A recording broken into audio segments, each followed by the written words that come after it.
region, the Levant as well as the Gulf particularly, and I will continue to do all I can. And obviously NATO in the coming days will be another forum in which we can reach a common path towards diplomacy. As the Member of Parliament for the largest Jewish school in Europe, can I thank the Foreign Secretary for the assurances that he gave earlier on the community in this country being safeguarded.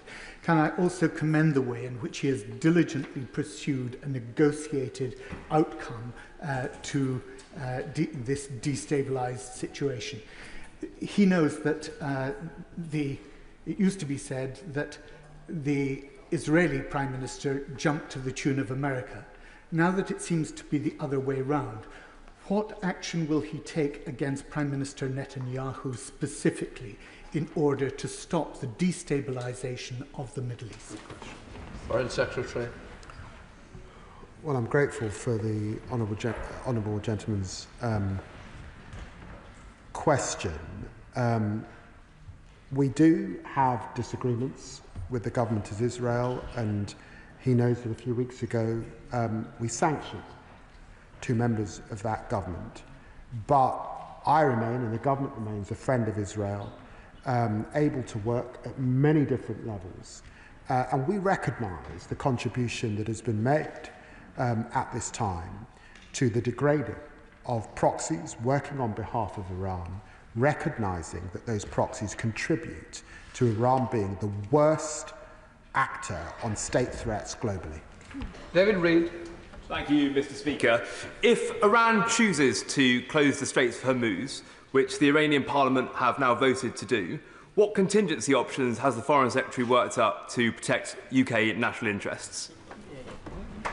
Well, can I assure him that these issues are, of course, under consideration in the government.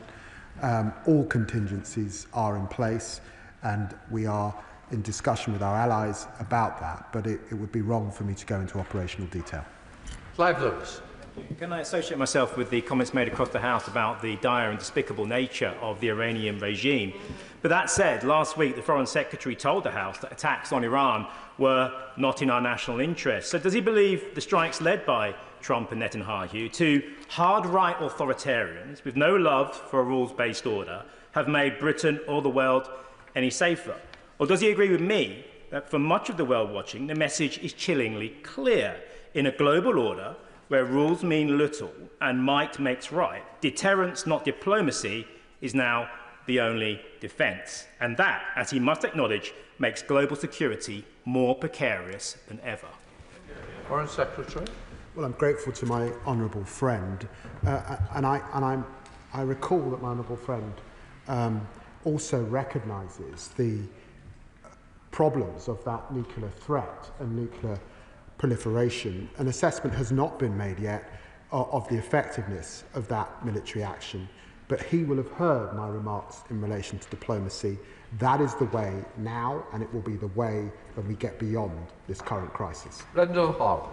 Thank you, Mr. Speaker. We've been here for an hour, and still the Foreign Secretary appears incapable of saying whether he supports or condemns America's actions, or whether he regards them as being legal or not. And nowhere in this statement does the role of international law even merit a mention. So will the Foreign Secretary take this opportunity now to tell us whether he believes that America's unilateral action was compliant with international law?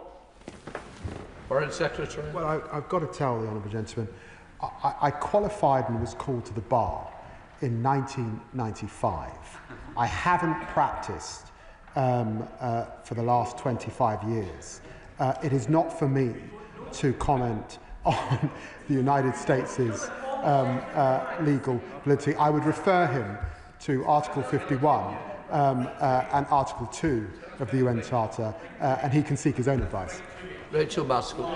Thank you, Mr. Speaker. My right honourable friend is right to focus on de-escalation and diplomacy. However, we know that the JCPOA did not curtail Iran's enrichment of uranium. So what learning will he take as he rebuilds the architecture for diplomacy to ensure that Iran cannot rebuild its nuclear enriched uranium? Well, I'm very grateful to my honourable friend. With Iran enriching at 60% and the IEA saying that it has no credible civilian justification for this high enrichment level, she's quite right. And therefore the debate has moved on, and it's moved on to zero enrichment. Sir Gavin Williams. Thank you, Mr. Speaker.